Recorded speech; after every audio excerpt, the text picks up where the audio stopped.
Hi guys. So today I am going to read Gorman, Korman, the hypnotist. This is a sample, by the way.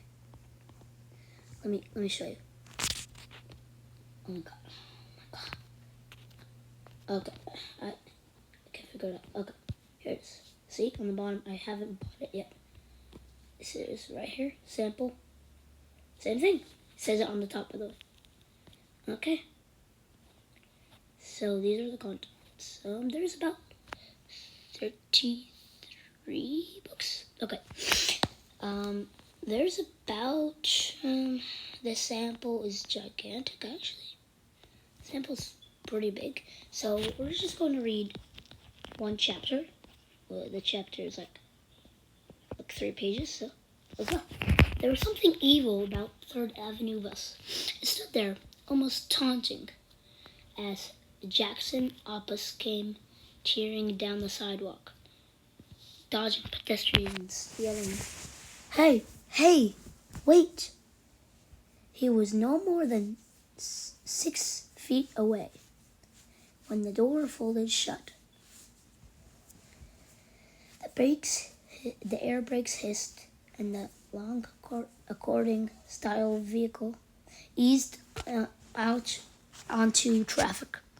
Jack stopped short, utterly defeated. A second later, he was rear-ended by Tommy Cirilsi. He just had enough breath left to shout a few words at the Zit ice cream ad on the back of the disappearing bus. "We'll be late," Jax predicted. "Coach is so going to kill us. We can't be late. We can't be late for the championship game," Tommy ranted. "Maybe there'll be another one soon."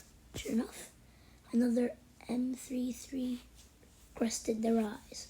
The boys rushed to the stop, only to watch in despair as the driver went so much as a glance at them out of the corner of his eye.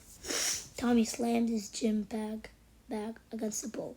"Hey, man, what about us?" "No way, another bus is coming in now," Tex murmured. "Not after 2 in a row."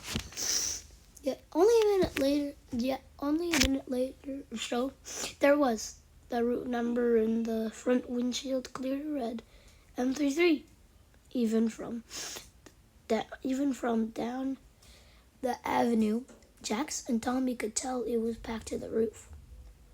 The driver was concentrating on the horizon without even looking at the stop where they were waiting. "He's blowing us off," Tommy wailed.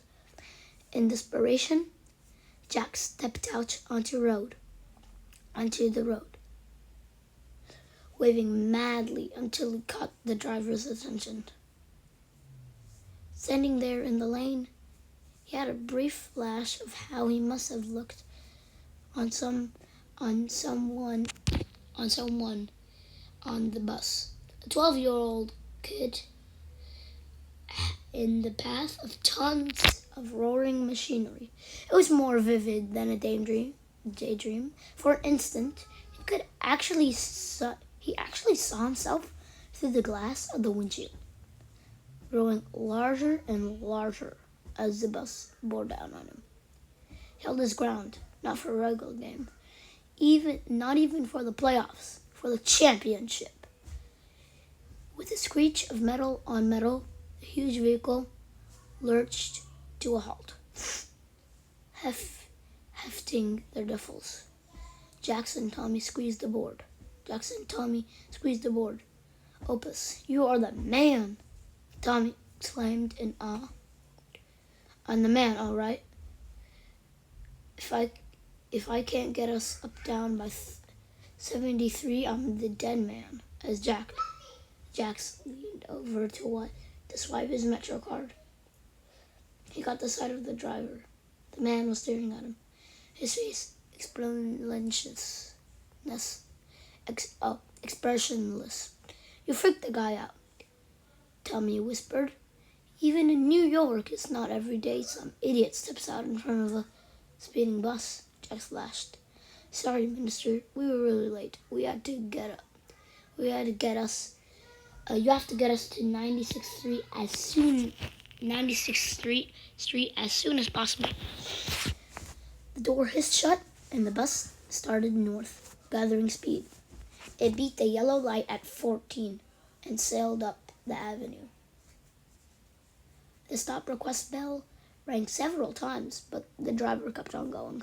"Hey," came a voice. "You missed my block." There was no response from the driver, who hunched over the big wheel, weaving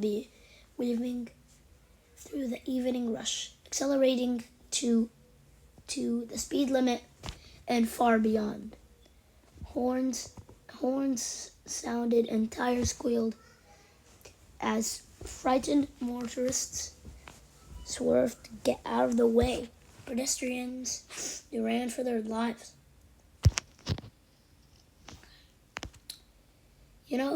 I'll make another video where I read like a lot, but I only read for 2. I also have the book. I'm gonna show you it in a second.